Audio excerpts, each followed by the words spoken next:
Hi Pisces, kumusta po kayong lahat? Okay, so ayan Pisces, maraming salamat po sa walang sawang pagsubaybay sa ating pong mga reading, and kung ikaw ay bago pa lang sa ating channel, mag-subscribe na po kayo, then i-click mo na rin yung ating notification bell para lagi kang updated sa ating mga bagong upload. So ayan guys, sa mga interesado naman po pala sa ating private reading, na sa description box below, yung link ng aking Facebook, ang i-message nyo na lang ako guys. So tingnan natin. Ganap sa inyo this week, Pisces, Sun, Moon, Rising, and Venus sign. Pisces. Ganap po kay Pisces this week.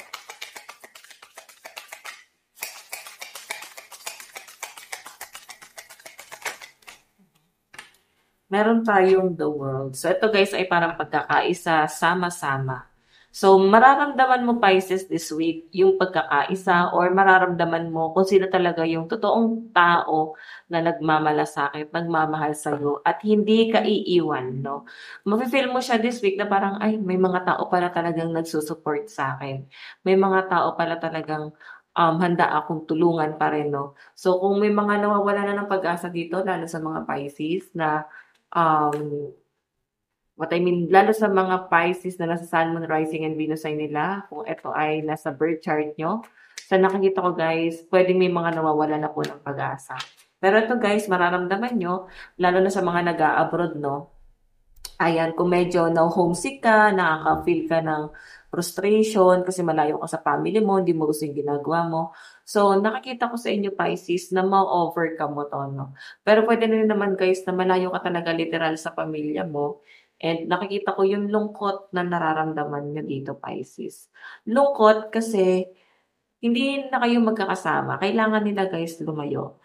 So, nalulungkot ka kasi talagang mas na-feel mo na nag-iisa ka. Mas na-feel mo na kailangan mo ng tumayo sa sarili mong mga paano. Okay? Mas nagiging madiskarte ang mga Pisces this week. Meron tayo guys, Page of Pentacles. Ayan, no? Nakakaisip ka na dito, ano pa yung pwede kong gawin, no? Para magkaroon pa ng ibang pwedeng pagkakitaan. So, siguro, hindi ka naapektuhan talaga sa issue ng bansa natin.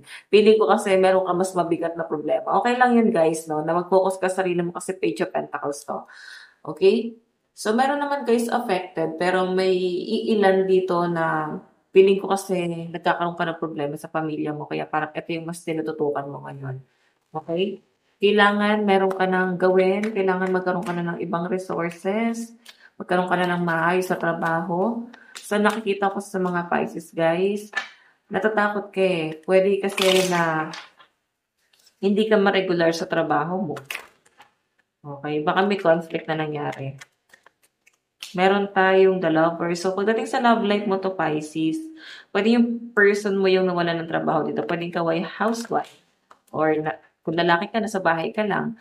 Pwede yung partner mo yung nagtatrabaho. So, nahihirapan ka na nakikita mo siyang nahihirapan. Yun nga lang, pwedeng nawalan siya ng trabaho. So, ano yung kailangan mong gawin? Kailangan meron ka ng gawin dito. Magplano kayong dalawa. Ano ba yung hakbang na gagawin mo para sa future? Okay?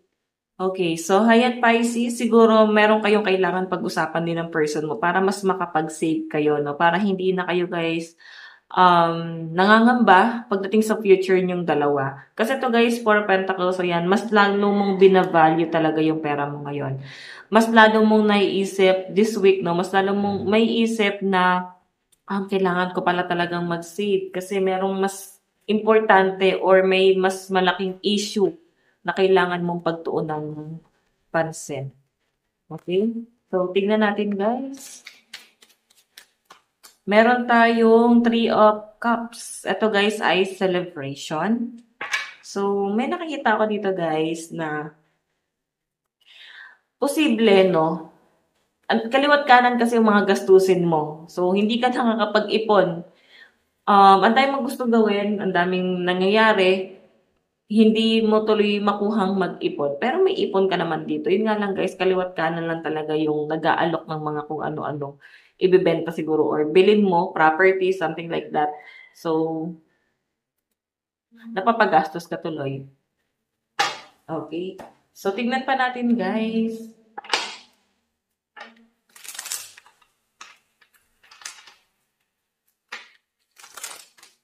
Pisces, Sun, Moon, Rising, and Venus sign.